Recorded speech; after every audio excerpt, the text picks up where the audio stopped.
roller coaster ride to learn lessons. You go on a roller coaster ride to have the experience. You know, this may be heresy in a community as oriented toward tradition as this one seems to be. And the generally pleasant position to take is that everybody has a piece of the action. You know, the Hasids know something, the Buddhists know something, the Book of Mormon, there's something there. The mushroom was incredibly ungenerous on this point. It said nobody knows jack shit about what is going on. So it is for you, with your body as laboratory and your mind as worker in that laboratory, to find the way to reflux the alchemical gold.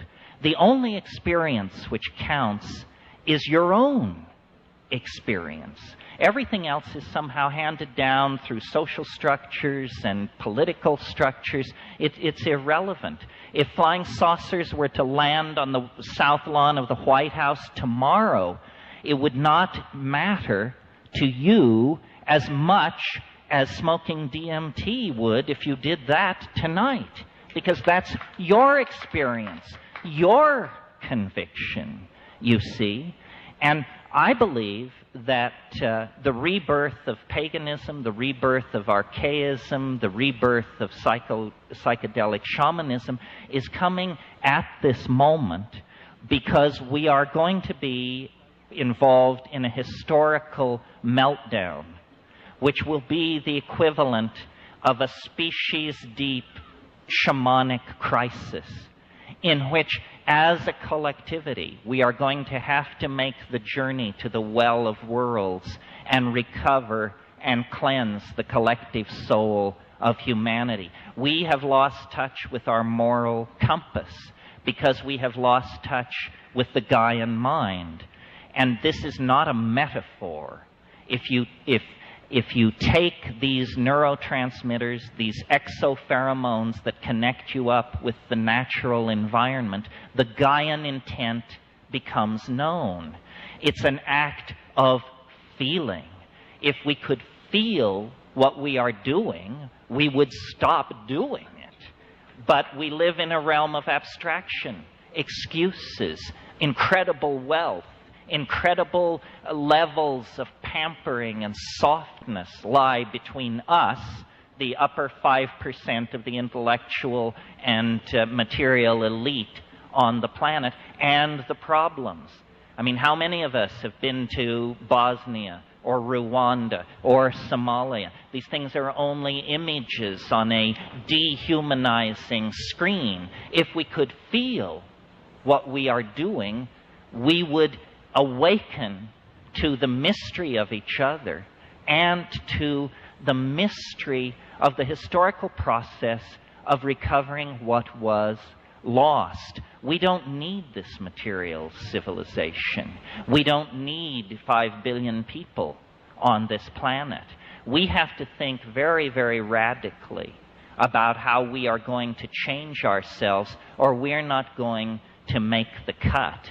And orthodoxy is utterly and completely bankrupt. All it can do is suppress. They suppress, they suppress, they suppress.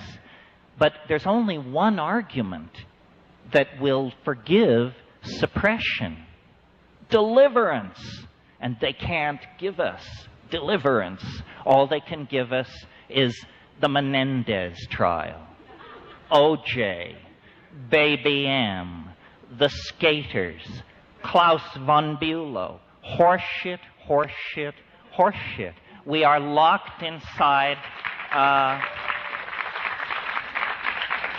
a nightmare of contaminated and toxic imagery that is designed to disempower you and make it impossible for you to think straight. And the way out is straight back to the reality of the vegetable gnosis. It is there. It has always been there. The societies that never broke the connection live in dynamic and loving balance with each other and the planet today, were it not for the input of our disruptive social and economic systems. So I talk to all kinds of people who I see as part of my community, but it stretches from virtual reality to the radical gay movement, to the house movement, to the pagan movement, to the younger molecular pharmacologists, to the radical art historians and psychotherapists. All of these communities are fragmented and suspicious of each other, and this is precisely what orthodoxy enjoys. If all of these countercultural impulses could make common cause, we would probably discover that we're 65 to 70% of the population.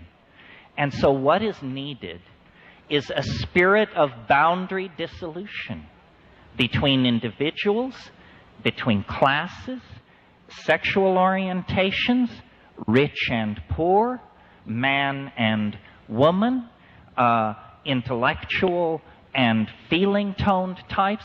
If this can happen, then we will make a new world. And if this doesn't happen, nature is fairly pitiless and has a place for us in the shale of this planet where so many have preceded us. Tribes that were nomadic at the time of contact are now agriculturalists, simply because missionary medicine has swollen Aboriginal populations to the point where they can't be nomads as they used to be. So you're right, there are some psychedelic-using cultures that are pretty unappealing, although actually I can only think of one that I find politically very unappealing, and I don't want to knock them because I haven't lived with them, so I may be misled.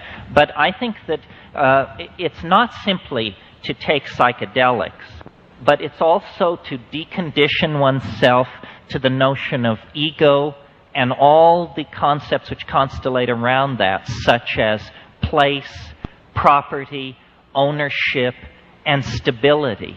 You see, the idea that we have inherited from Western religion and science is the idea that things should be stable. This is a very male-dominant notion, the wish for stability, eternity, when in fact the message life hands you over and over again is nothing lasts. Nothing lasts. Not what you love, not what you hate, not your enemies, your friends, not even your dear, dear self. Nothing lasts. And the ego goes mad in the presence of that truth. It can't swallow it. And so we have anxiety of death, need to dominate people, need to possess property, terror of illness, resentment of fate, because we are not in the flow. And I think what these psychedelics do is they put you very much in the here and now. And it's nothing more than that. I mean, obviously, I'm an egghead and an abstract thinker, and I hope to make my reputation in mathematics. But feeling is the primary validator of existence. I mean, if you don't know that, you've got to go back to square one. And these things empower feeling. They are catalysts for the imagination. I mean, you may not like what psychedelics do to you. They may terrify you. But if it terrifies you, then surely it must have catalyzed your imagination, or you wouldn't have known that terror. So catalysis of the imagination in a fairly loving and yet ruthless way is what the psychedelics deliver. Anybody who calls this escapism is sitting on their thumb. I mean, they don't know what they're talking about. Reality is for people who can't handle this stuff.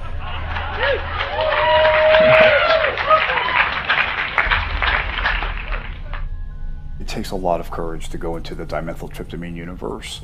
I went straight to DMT. I bypassed all the other psychedelics. I bypassed mushrooms and acid and went straight into DMT. And the first day was the only day that I was restrained with it. I did 1 hit or 2 hits every 15 or 20 minutes, but after that I dove into it head first with the highest doses I could. And when you break through to the other side, you will be amazed to discover something very profound and personal to you. My experiences, all of our experiences on DMT are going to be similar, but very unique to us. And the things that I learned are truths for myself. The things that you'll learn are the truths for yourself. And then there's collective truths that you can learn. But, you know, I mean, there's no absolute on this thing. It's nuts, but it's incredibly beautiful, and I think incredibly necessary for our continued growth on this planet.